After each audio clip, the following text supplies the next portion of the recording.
What is up? We are here with Precious. I have a new location, Precious. How are you doing? Yeah, I see.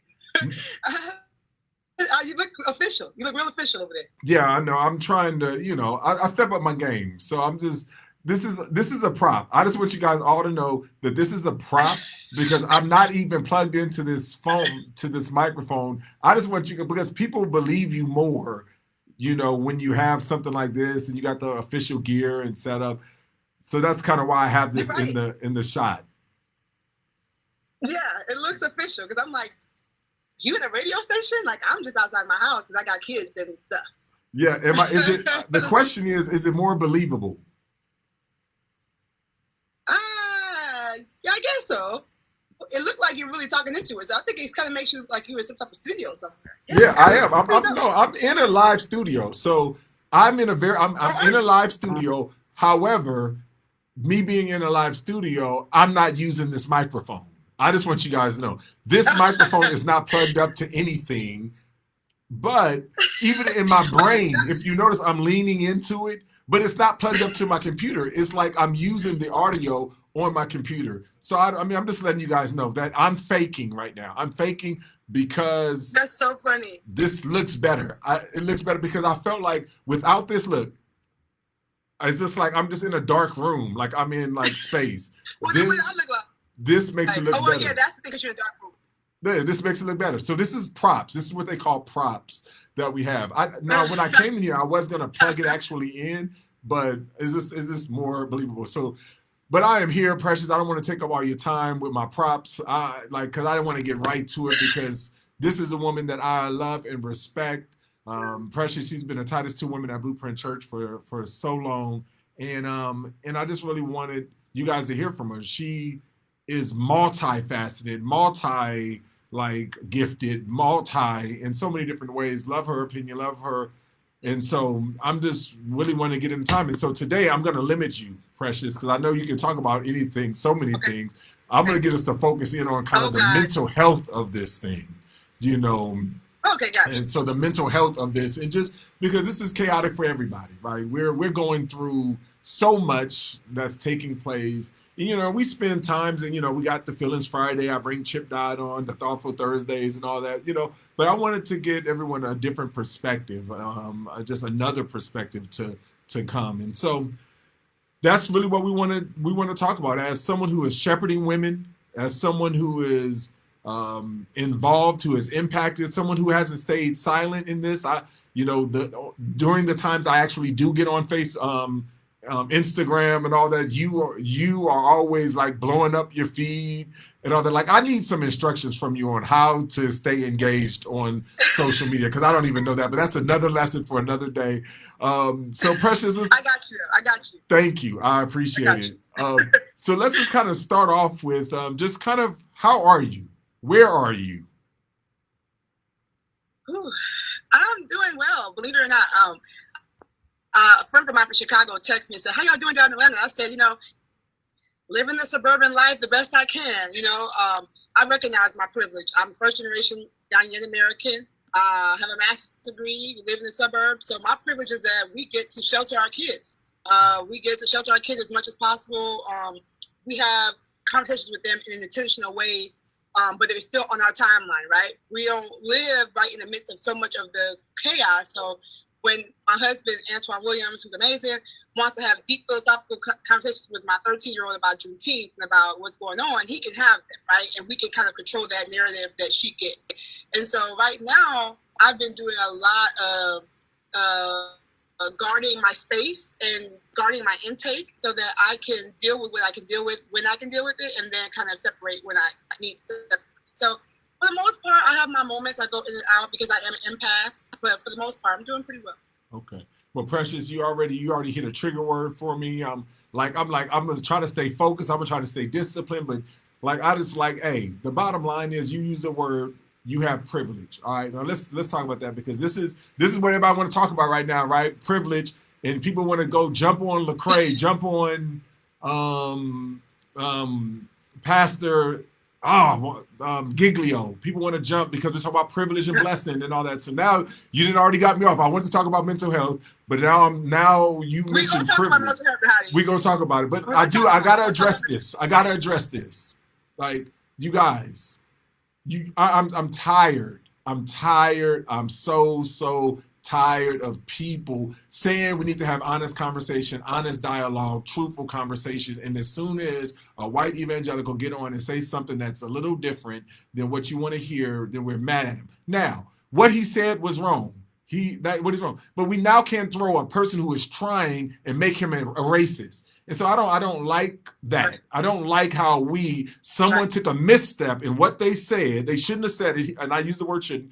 He did not need to say that. It was wrong. It's a bad analogy. What he was trying to do was make something palatable for people. He was trying to make something palatable for his people because they couldn't get beyond that word privilege and people didn't want to embrace it. So he's trying to contextualize it, and he did a terrible job at doing it. He's admitted it, but he's not a racist. And I'm tired of people making him a racist because of something like that. Now, that's first point. I'm going to get back to you, Precious. But the second thing is this.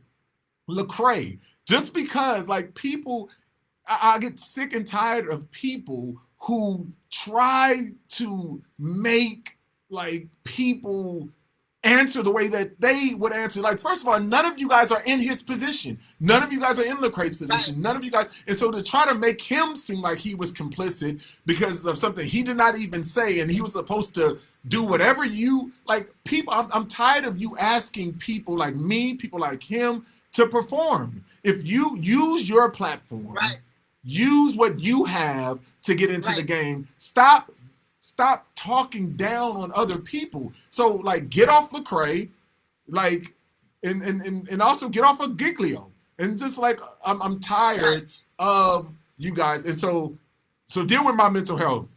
Deal with my mental health. Well, I got you, I got you, Pastor D. You know, I'm old school, so I still call you Pastor D. But the reality is, a lot of us, I believe that there's two issues. That we don't give people grace to grow. A lot of times we want people to come already arrived, right? If you're asking for allies, if you're asking for people to come and to support your cause, you have to realize that they're going to come at base level, right? I've been an African-American, legit Ghanaian American for 35 years. So I understand the African-American perspective. Someone coming in to fight this battle with us at day one, even if they are so-called late, are going to come at a whole different base level. So we have to give people grace to grow. We have to stop projecting our own fears. Some people are upset with themselves for not being able to do the most or feel like they don't have the platform to share. So they hold people with the platform to such a high accountability because they're projecting what they wish they could say.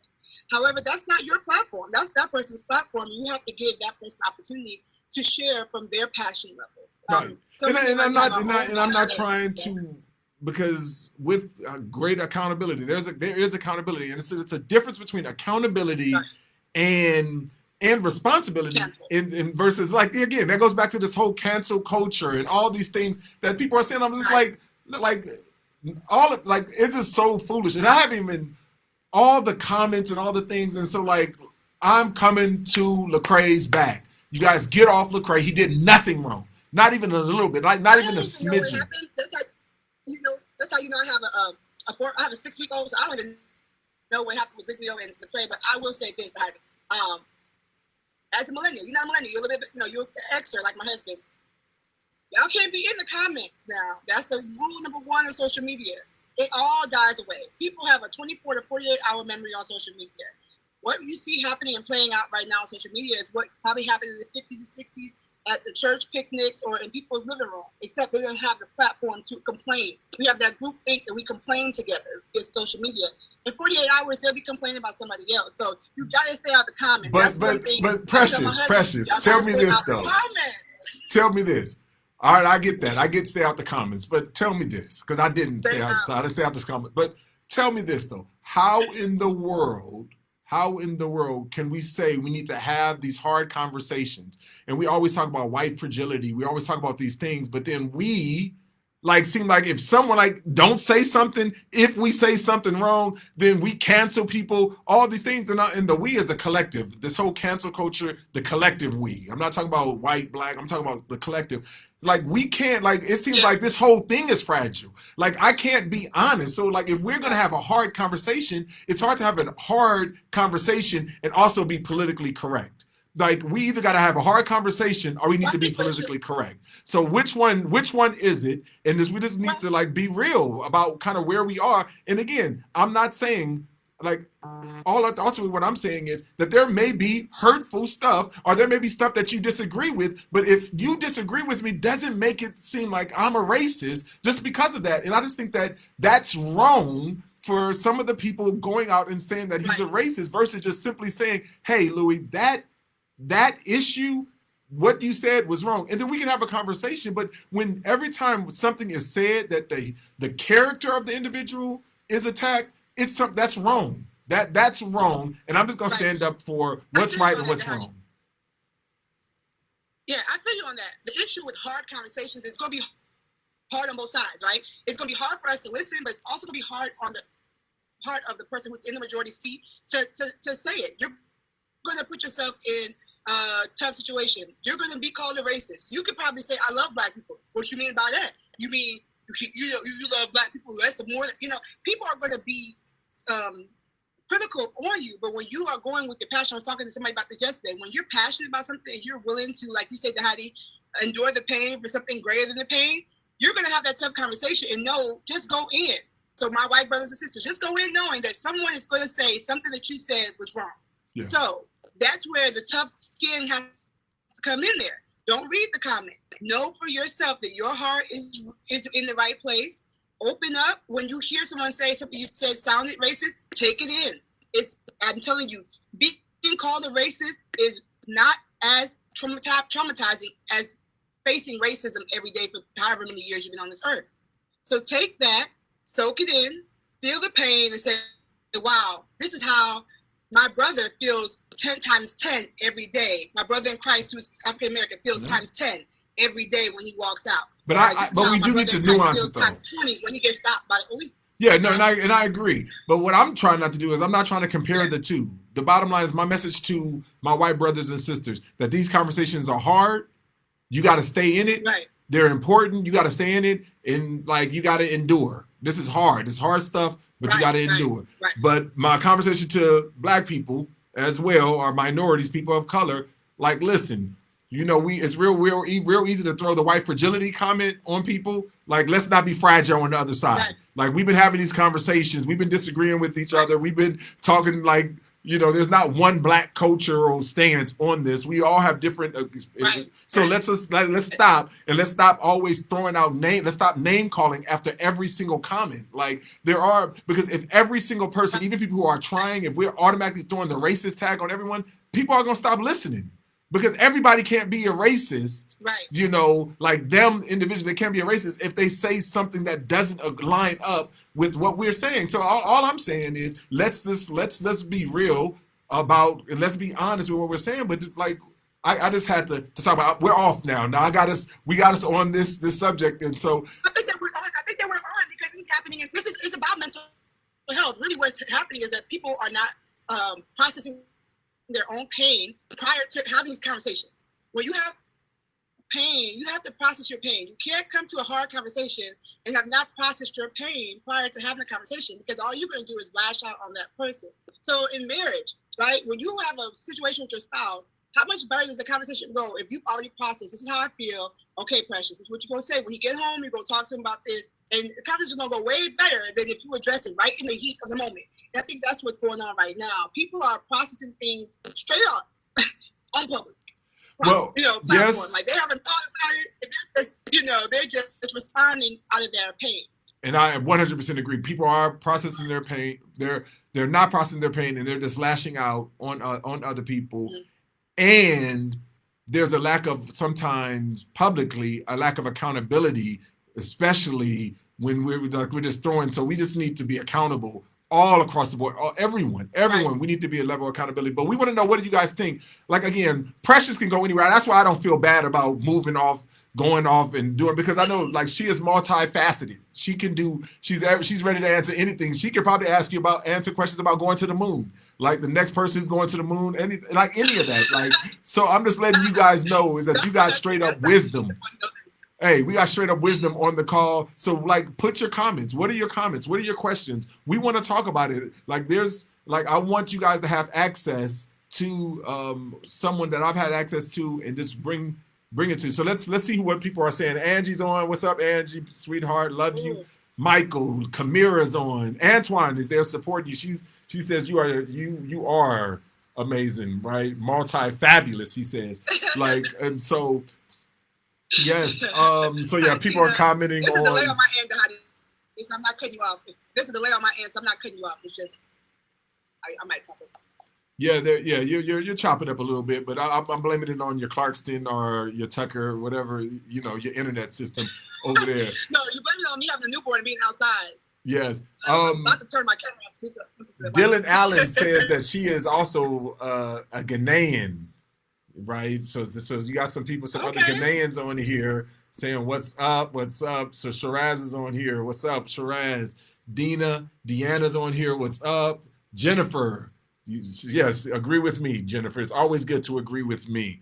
Kamira, thanks for going there. Yes, I am going to go there. I'm just like, man, we just got to stop. Like, I'm just going, like, if I see something, like they say, if you see something, say something. I'm going to, if I've seen something, and I'm going to say something. That's just the bottom line. Like, I'm no longer going to just, remain silent on things, because this is just not right. Like, if we're about God's kingdom and we're about the gospel, then we got to be about God's kingdom and the gospel. We walk through Romans and early on. So we just need to recognize that. So what's up? What are you guys' questions? What are you guys' thoughts? Okay, Dylan says this. She said, Angie asked a good question too. Hey, Precious, like I've told people in the past, I'm the host of this show. You can't come on here trying to take over the show. Like I'm the host of this show. So I just want you to know that. Like, so I think I can. We will get to it, but I'm just saying, like I can't. I'm tired of this. So anyway, you can be honest, but you can't ask people not to respond honestly. And if their honest response is, "I don't want to hear that," then that's unfair. Dylan, I think that's a great comment. Like, we have to give people fair. Again, it's like honest and truthful are good. So what we're asking is that let's be truthful, but in our truthful, let's treat other people with dignity. And calling somebody a racist is not dignifying. It is not dignity. So unless they're racist. Huh? Unless they're racist. Well, I mean, yes. Like but again, they're racist. Again, but what I'm saying is, I get what you're saying. In certain cases, where they're saying something that you have not seen a history of behavior that shows us to be racist, then I get what you're saying. You're just throwing it out because you don't agree with their opinion. But I get what you're saying. Well, I mean, and Precious, the bottom line is that you've known from the beginning. These are just facts that when I talk about argument, doing like in premarital counseling and all of those things that I've always said, like in arguing with my spouse, in arguing with anybody that you love or that you want to have these conversations, like honest, truthful conversations, is that you make observations and not accusations. Like by me saying you are a racist is automatically going to put you on your heels to go into defense mode, fear, fight, flight, or freeze mode. But if I say, hey, when you make this statement, what that makes me feel like is that I feel oppressed or I feel belittled. I feel like, and I just think that if we're trying to have conversation, honest, truthful conversation to move forward, I just don't feel like calling someone explicitly a racist is good, is helpful to move us to the conversation. The thing now, we can call out racist system and we can say there's a racist society. We can do all these things, but when you start personalizing and individualizing to doing it, and especially when you do it when someone who's just honest, I don't think it's not helpful.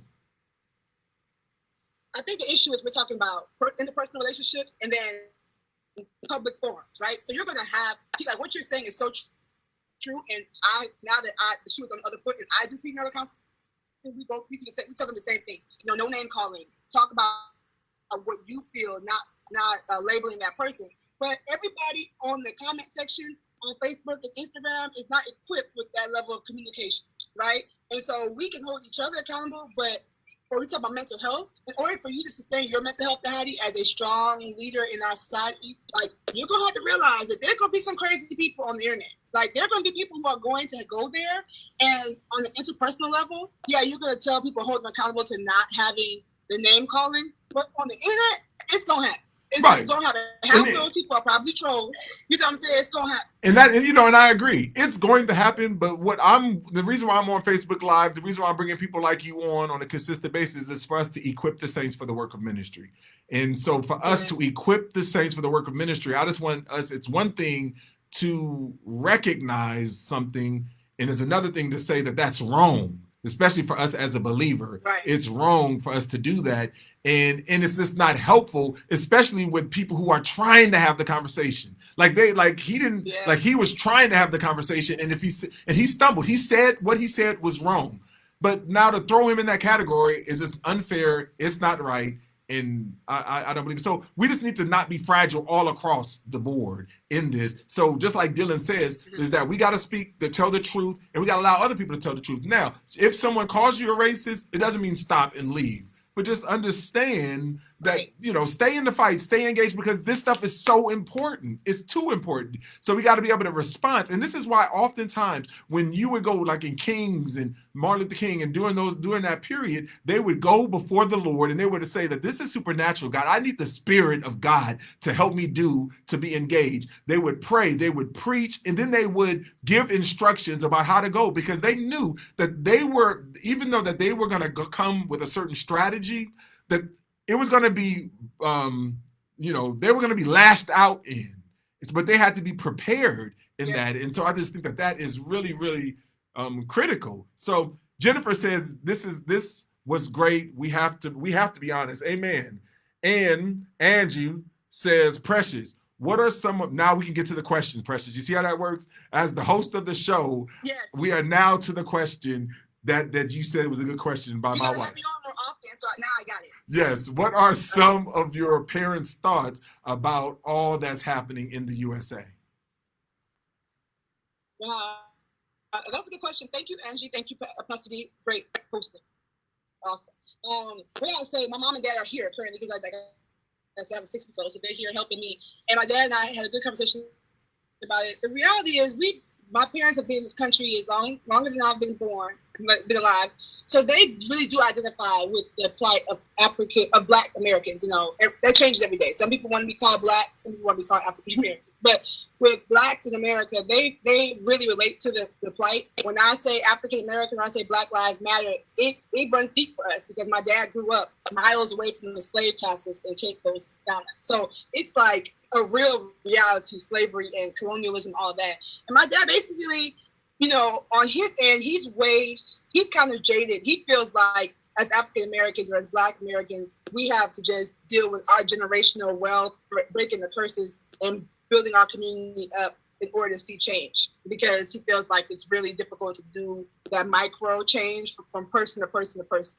And I explained to him, I feel like there are ways to grow and to change person to person to person. But sometimes those conversations, that's why we are crying for allies, because it's easier for you to hear that systemic racism exists, even though you've been living in the country. I don't understand how, but it's easier for you to hear that from someone that looks like you, who you respect, who you know is for you. And so that's why when people ask me, like, what can we say or what can we do? I'm like, talk to your mama, talk to your daddy, talk to your boss. Like, in the hiring, in the firing, all those things, like, make sure that you aren't complicit with systemic racism continuing, And I think that's where me and my dad kind of disagree. He's just like, ain't nothing gonna change. I've been here for this many years, So they're very passionate about it. I grew up kind of pro-Black. For them to be African, I kind of grew up pro-Black, but they're excited that the young people are out protesting, things of that sort. But he's more focused on. My dad is way more focused on like us coming within to build our community. That's good. So that answers that question. My mom is a believer. So she's very hopeful. She just said, we're going to keep praying. We fight against flesh. We don't fight against flesh and blood. It's a spiritual battle that we've been going through for centuries. It's going to take some time to fix. No, that's really good. And thank you for giving that perspective and even your honesty in that. Because the thing is that all of us need to do that type of work, because we all none of us are approaching this from an objective vantage point. We all have our own history, our heritage, our heroes, our hard times, our high times. Like those are all shape and form. And the better that you are at doing the work of understanding those stories and those things that influence you, the better you are at being able to see your blind spots. And I think that that's really important. But Antoine brings up a great point here. Is another tough assignment for Black people is that we have to stand up and support our white brothers and sisters when they drop the ball. Don't let people see them as racist when it's merely terrible wording. And that's what I agree. Like I know Louis Giglio is not a racist, and also Lecrae not saying something or not answering the way people doesn't make him complicit. Like people just need to stop. Use your platform, and everybody doesn't always have to rage out and call people racist and all those things, because the thing is, and my fear is that like Lecrae would now come back and feel like he has to now do something more than what he has been, and it's because of the pressure that we have. And I'm just like, that's why I'm saying, like, I'm just not gonna feel that pressure. All I can answer is for how I can answer, because I'm responsible for Blueprint Church. I'm responsible for my family. I got people out, and I'm saying I'm accountable. But I'm saying that if you guys got to give me space to show up. You got to give people like Lecrae space to show up. And if he didn't feel like he needed to say anything, it's okay.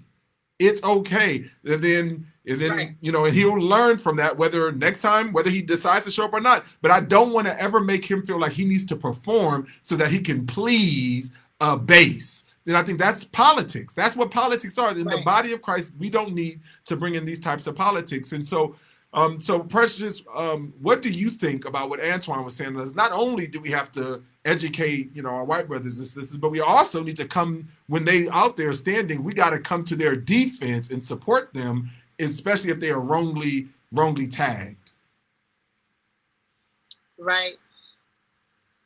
Slow to speak, quick to listen. For me, it's just two parts. I think that we're passionate about this, right? And I think what you end up getting to a place where, as African Americans, we come off as capping for white brothers and sisters, just like every single second, like, don't say that, don't be like that. I think there's a balance between defending someone's character and holding them accountable, but then also allowing the tough things to come forth. Getting to the place where we are able to say, you know what, yeah, that wasn't right, hold them accountable, but then also still have that level of defense, especially if you know that person personally. And I think that comes in when in the interpersonal space. I am not the best at Facebook arguing.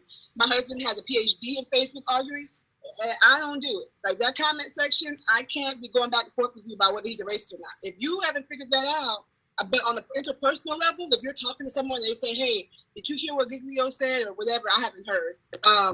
But then you can then have that conversation with them on the interpersonal level. But that's Precious. Opinion, but yeah. So when you're saying interpersonal, are you saying DM me? Are you saying interpersonal Facebook or interpersonal face-to-face? I need to know you. The reason why I asked that question is because the thought behind and the tension that I feel is that most of these conversations are social media. Then you'll get pressure. Like I'll get pressure. You probably get pressure. Others get pressure. Why you ain't saying nothing on social media? Lecrae gets pressure. Like people probably get pressure on why you ain't doing it. So like you're telling us to have these conversations on social media. And if you're not saying things publicly, like the protests, those are public. These things are public. Like we're talking about a public platforms of what everything is being taken place. But then when it comes to correcting, it's interpersonally. And that's even for some of us is what we're saying with white evangelicals. White evangelicals are saying, well, I'm having these conversations what we need is a public prophecy. Like, so we can't go back and forth, with it. And so it's just kind of like, there needs to be public rebuke sometimes, and there needs to be public on all sides. And that's what Paul said in Galatians chapter 2. I had to rebuke Peter in front of everyone because not only was he leading himself astray, but he was also leading others astray. So if Paul would have just pulled Peter to the side, then the problem is with Peter, the problem is that you may have fixed that interpersonal, but all the people that he led astray, are still led astray because we didn't say anything publicly.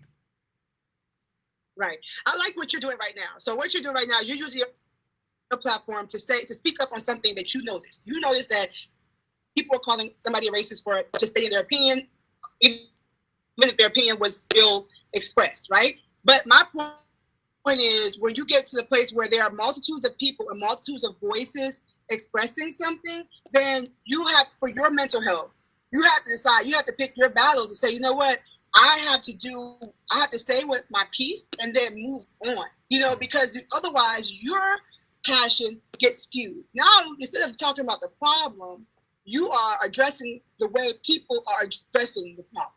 And you're not getting anywhere either. So now you're stalled and you get to that place where you feel stuck.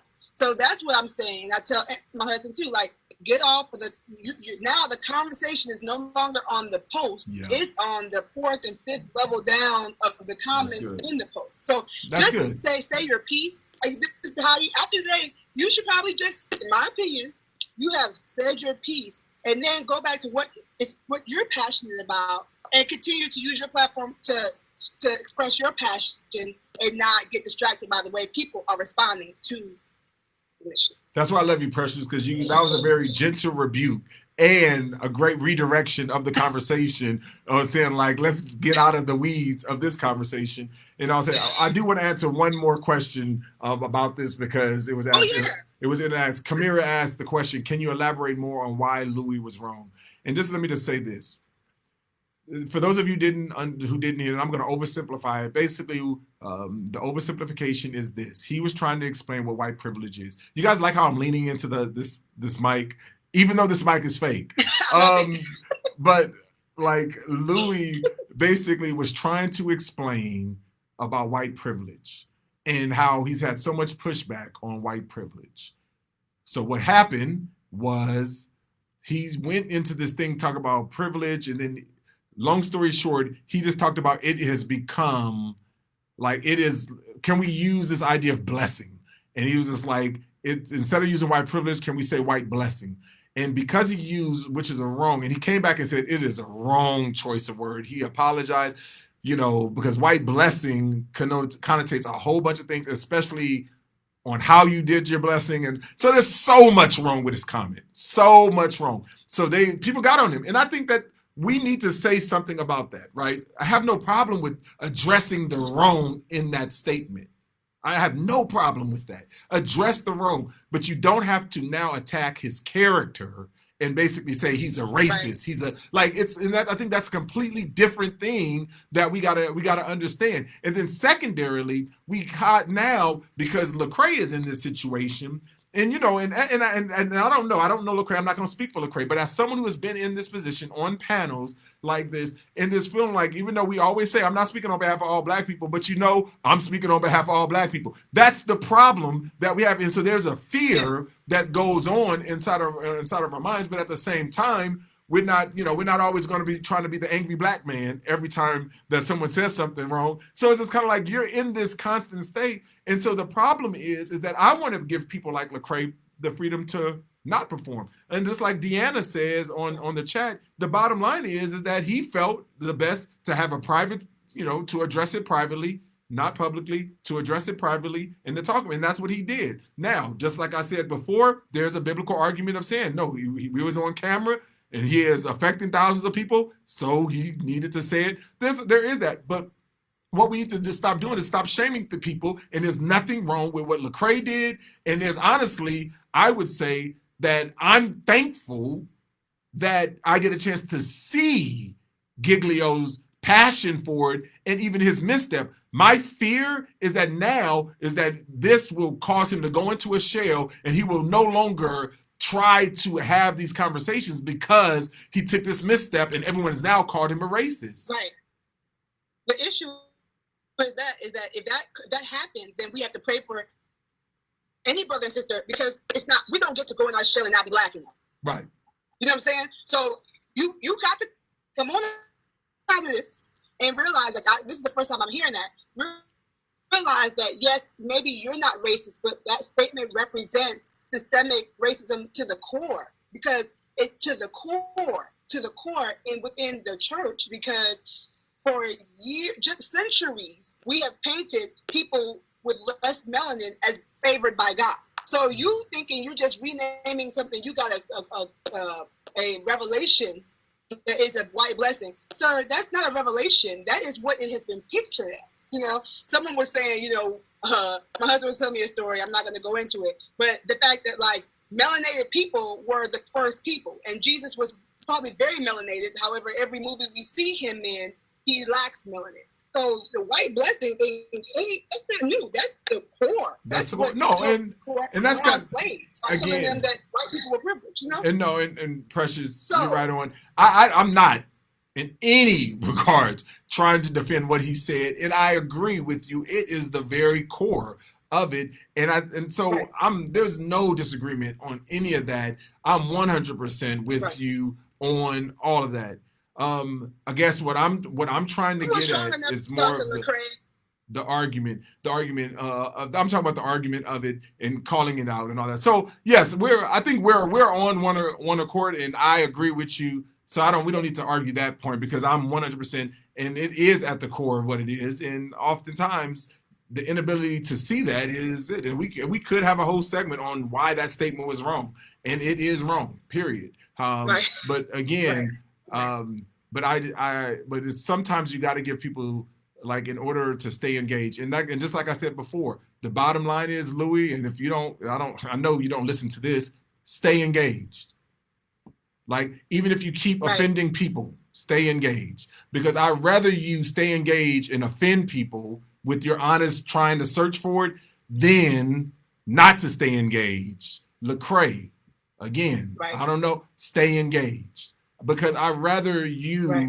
like be engaged than not. Like that's ultimately what I'm saying is stay engaged. There's going to be sparks. There's going to be things that I say that people disagree with, that everyone says, but right. stay engaged, stay in the fight, because this matters so much to us as a nation, to us as believers. Stay engaged. And as believers, we can't retreat from the conversation. So that's what we've been talking about. This whole thing is about a cry out. We need you guys to cry out. We need you to leverage every platform, every voice that you have for the glory of God and for his Amen. Kingdom. And so that's what I'm ultimately I'm fighting for. So Deanna says this: calling out microaggressions needs to be done more, but can be done in a respectful way. You can call out without attacking someone's character. It's okay to say it's not right and it's hurtful to me. And I think that's what I'm saying, Deanna.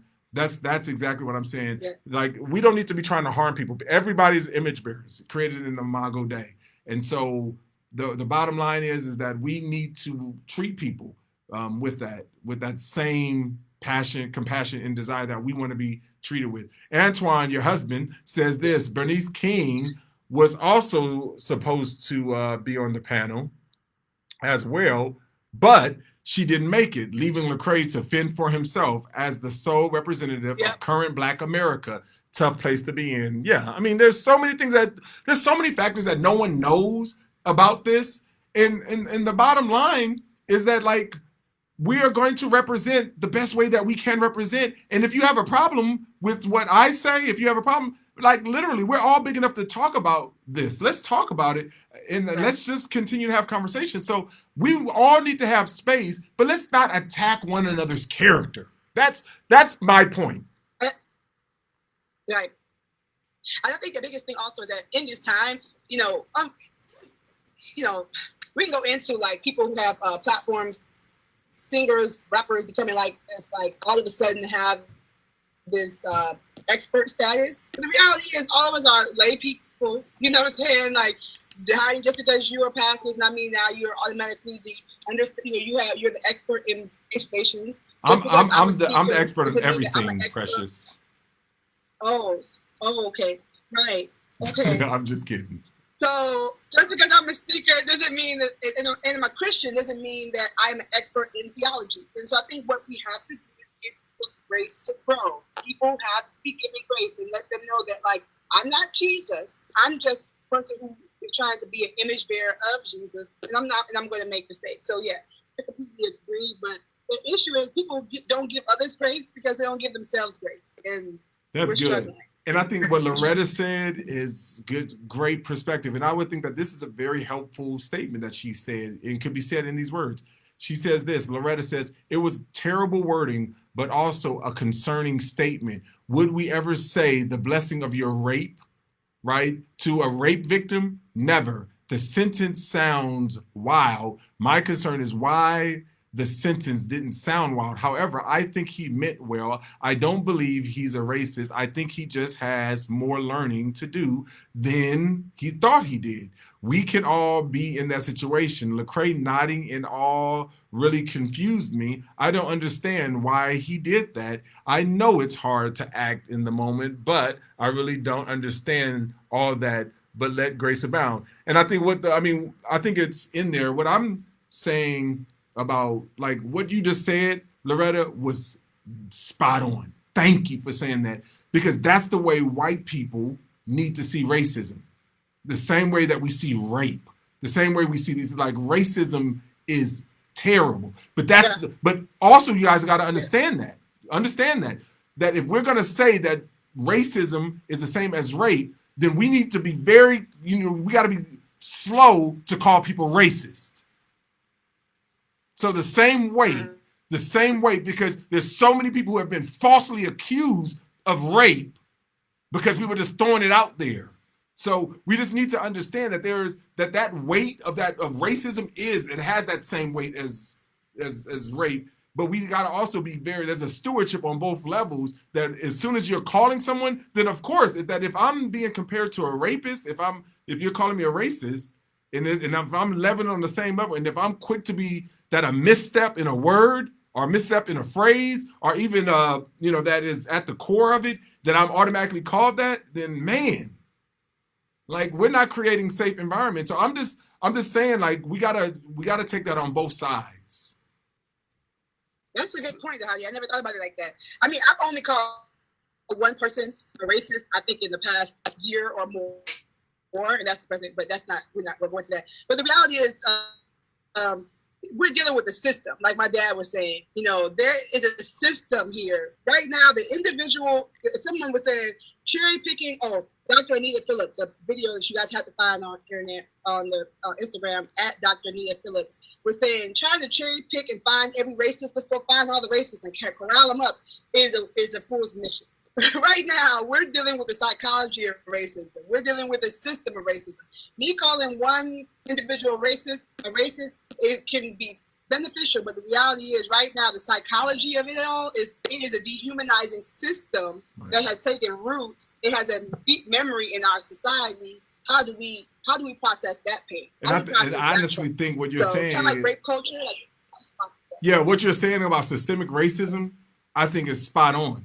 And I think we need to call that very quickly. It's when we take systemic racism and bring it down to the human personal level, and and make people racist. I think is like we need to be slow to throw that term out.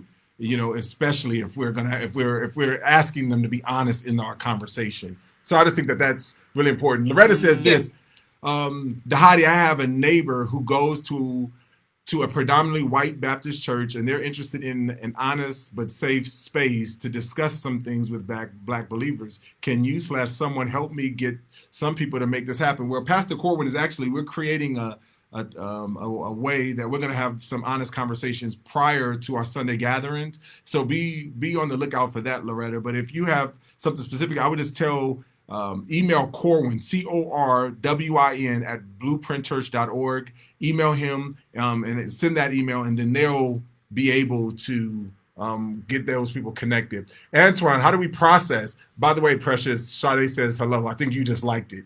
Yeah. Antoine says this: how do we process trauma in these times without checking out and not staying engaged? I think that's really what we've been talking about with the kind of the minority fatigue.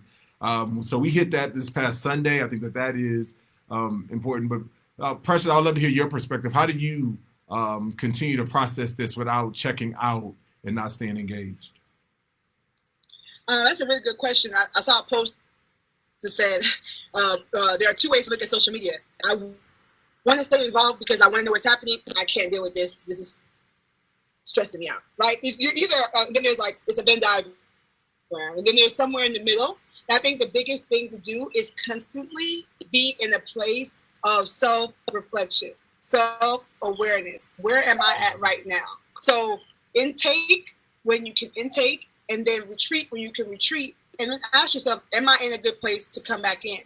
And when you're retreating, doing the work, not just vegging out, right? So, talking to people saying, don't just Netflix and chill for those all the hours you're checking out, because you're not any closer to being prepared to re-engage when the time is up.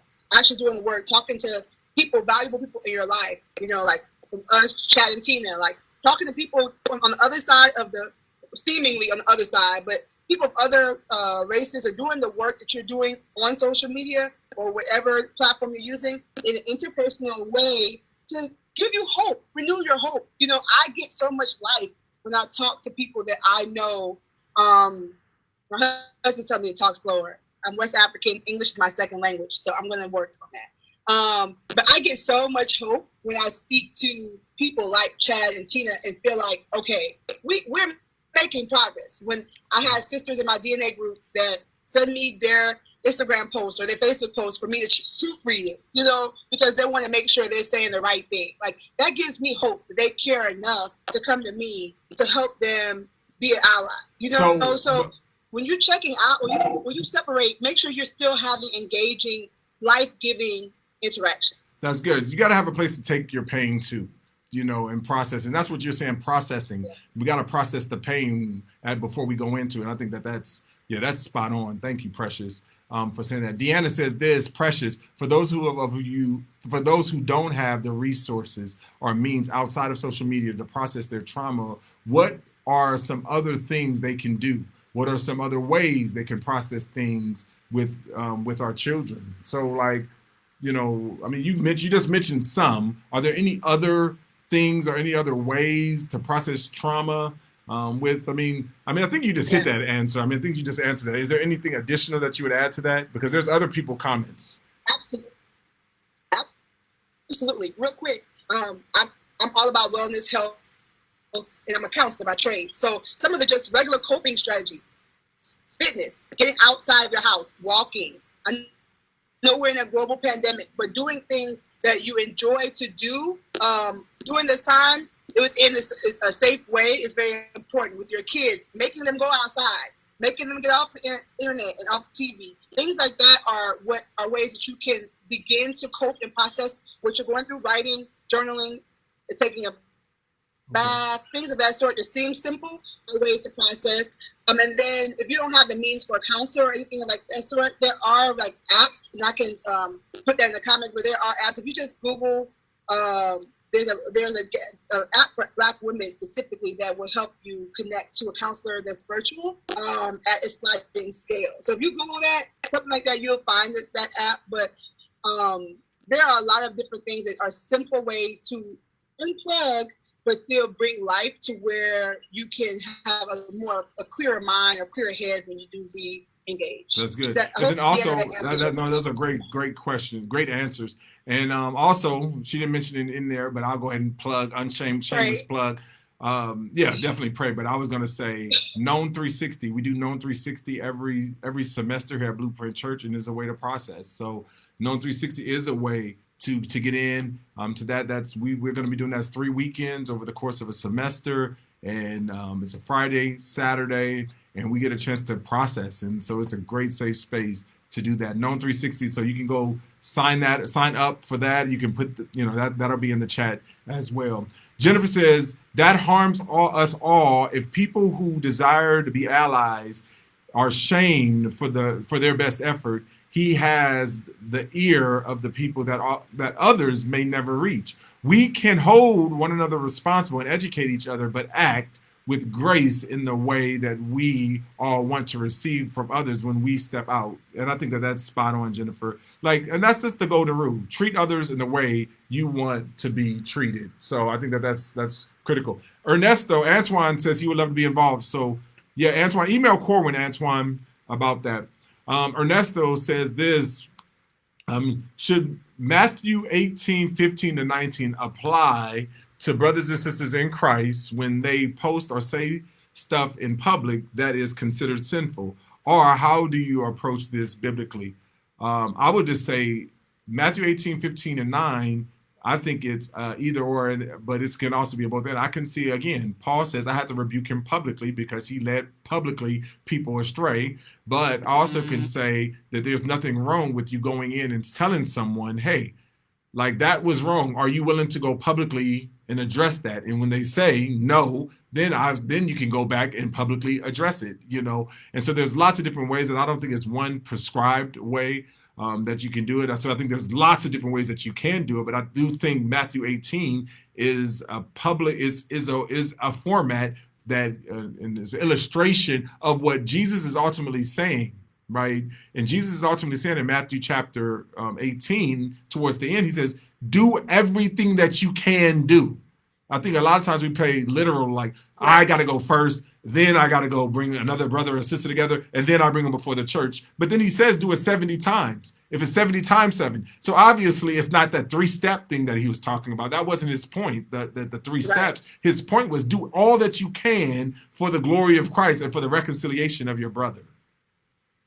So, and the reality also is, we're talking about from our perspective as Christians, a big part, I think, of the mental unrest or the emotional unrest is that when we do process our pain in a public way, and for me, let me speak for myself. When I processed my pain in a public way, maybe before I prayed about it, before I spoke to my husband about it, or my safe spaces, I always have that guilt and shame, like, oh, I should have said that. Like, that came off wrong, or oh gosh, like posters remorse, right? And so that's why it's so important that we do use Philippians 4:8. Like, is this true? Is this life bringing? Like, is what I'm about to post going to bring life? Is it going to be fruitful, or is it going to be harmful, or is it going to make the cause, like, is it furthering the cause of the gospel, or is it bringing more division? So I think it's so important that we use that test for ourselves. We always trying to find out how to rebuke other people, but how are you checking yourself in what you are sharing, what you're posting, what you're doing? Especially for people like you and especially for people like you and me, Precious, that are speaking publicly, that are doing things on a consistent basis. People like Louis, people like Craig, like, you're going to say steps. You're going to misstep. It's not if, you are going to misstep. And sometimes your missteps are going to be seriously offensive to people. And this is a fact. So I think it's good to put that on. I mean, I also think it's good to do what Louis did, like to apologize. Like, I messed that up. He apologized. So I just think that that's really important. Precious, I actually have a 12 o'clock today, so I got to go because, I told you 30 minutes and I'm already pushing 50 minutes with you. I'm sorry. But I do want to end with just one last question about that Antoine actually brought up, because we've already talked to, like, Jennifer, your question. We are going to do stuff, a Zoom call, to have honest conversations. We are going to do all of those things. But Antoine, to ask this, and we'll just end with, because you have children, and I know you guys are talking about these things. Can we talk about how are you helping your children process these times? So I just really think that is something that I'm just going to let you end off, just kind of wrapping that up and just giving us some insight on and some advice, on how to engage in that way with your children. Yeah. I always try to remind my children that, God gives us joy in sadness. That even when we're sad, or even when things are sad around us, that we can still embrace joy, that we don't have to feel guilty for having a good day, or feel guilty for having a joyous day, even though there's pain around us. Affirming them and their identity, so doing affirming activities with them for their identity. If your child feels guilty because they're white and Black people are being traumatized, like, affirm their identity, allow them to make posters. Like, even if they're not going to the protest, allow them to make posters and tell them that you will post it on the internet for them so that they can be an ally. If you're talking about Black children, affirming their identity, allowing them to watch and read books that affirm their identity, doing things that continue to build you guys up as a family. I think a lot of the adults are so into what's going on that sometimes we can forget that our little children, our little kids are watching how it's affecting us. So just making sure that we don't emote all the time in front of the kids, because they don't have the years and life experience and the time spent with the Holy Spirit to deal with it as we are. So, let them see it's impacting you, but also make sure that we kind of guard them a bit more with the way we're emoting or talking about things in front of them. That's my personal view. I try to do that as much as possible. If I'm emoting in front of my daughter, then I also have to explain to her how I'm going to cope with it, how I'm going to pray through it, and how we're going to work through it with the Lord. So that's some ways that I think all people, but especially when you talk about the little people, that's good. how you can help them have joy in the midst of all of this. Well, that's very affirmative, and I love with even your steps of talking about affirming them, creating opportunities, being their mouthpiece. All those are really, really great comments. Like I said, you guys, I told you she didn't disappoint. This is Precious, someone I love and respect. Titus 2 Women, Blueprint Church, extraordinaire. So I do appreciate you, Precious. Thank you for joining. I appreciate you guys for joining us again every day, 11 a.m. Facebook Live. We're just talking about honest, truthful conversations that both biblically balanced, in a world that is so polarizing, so divided, so divisive. We're just we just want to create space. We want to allow you to cry out an authentic lament in the face of injustice. And so I'm excited about continuing on. At some point, I'm going to talk about just siding with people that are, you have some things that you believe in conjunction, but you got some totally jacked up stuff. Like there's a lot of things that's going on, and I got some things in my mind about that, but that's not today. Well, have me back. I would love to come back. I appreciate you for having me on today. And when we come back, we're going to be talking about health, wellness, mental health, joy for the majority of the time. Amen. We got to just wait that yes. I listen, that's what I wanted to do, but then this thing came. I wake up, Twitter is blowing up, all these things. And I was just like, yeah. So, all right, you guys. This is very good. We have to be real. We have to be on. We have to be real. We have to be relevant. So absolutely. I love it.